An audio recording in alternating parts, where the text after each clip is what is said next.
Alright, the third exercise this week is asking you to do some arithmetic in Python. I'm again going to open up a command prompt to be able to run my Python programs from. Let me make this window a little bit smaller. And I was working in the folder, so I'm changing my directory to c:\cpsc231. And let's do a directory listing, and the hello.py file is there. Now to do the arithmetic, I'm going to use a different file. I'm going to create a new program, and I'll open it in Notepad++. Again, feel free to use editor you want. So it opened up by default the last one that I was working with, so I actually want to open a new file. And I want to do some arithmetic, so I'm going to work with a number. Number is equal to, and I'm going to get the user to enter the number. Enter a number. Now let's do some computation with it and store the result in number 2. So I'm just going to say number plus 1 and then print the result. So I want to save this. I hold down the control key and hit the S, and I want to save this as arith.py and save. Alright, so if I do another directory listing when I'm under the command prompt, I'm seeing the arith.py. So let's run it and see what happens. Okay, so as expected, I'm asked for a number, so I'll enter the number 10, and oh, I have an error. Alright, so Python errors, if you look at reading it, it says that in file arith.py on line number 2 there was a problem. This is the line that it actually was complaining about, so number 2 is number plus 1, so there's something wrong with that line, and it says it can't convert an int to string. Alright, so what happened here is that number, the type of that is actually a string. Anything that is entered by the user is a string.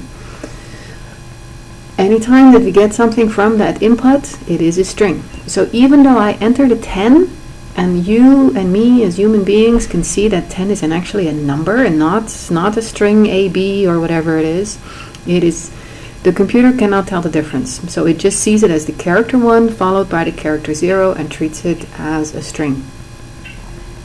So to be able to do arithmetic, I need a number.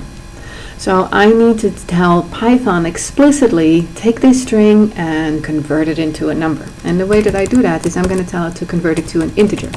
So here I'm working with an integer. And I'm saying this number or this input from the user and convert it to an integer. So let's do the same thing again. I'm running it again, 10, and now it was happy. It entered the number 11. Alright, so there's a bunch of other arithmetic that I can do. You can do multiplication, subtraction. You can work also with real numbers, which are called floating point numbers, so you can call them floats. But if, for example, I want to do a division by 2, Control S to save, Alt Tab to go to my next window, up arrow to get the previous command. And I'll enter, now let's do an odd number this time, 13, and 13 divided by 2 is 6.5. So this is a real number or a floating point number in computer science. They're not exactly the same, but close. Sometimes I'm only interested in the whole number, so I'm not interested in the decimal point or the remainder. So if I put a double slash here, it says that I'm doing integer division and I'm only interested in integers.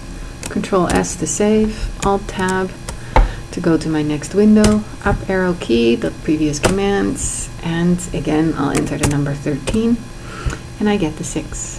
Alright, another one, if I want the remainder only, I am no longer interested in the whole number, I'm only interested in the remainder.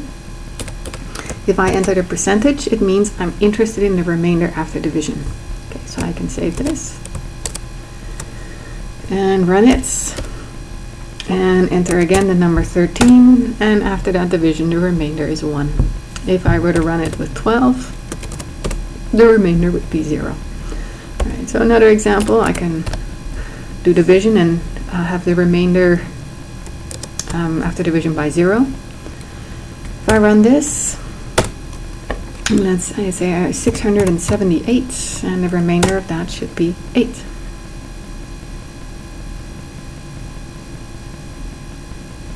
0. I probably didn't save it. Okay, Control S to save, and now run it again.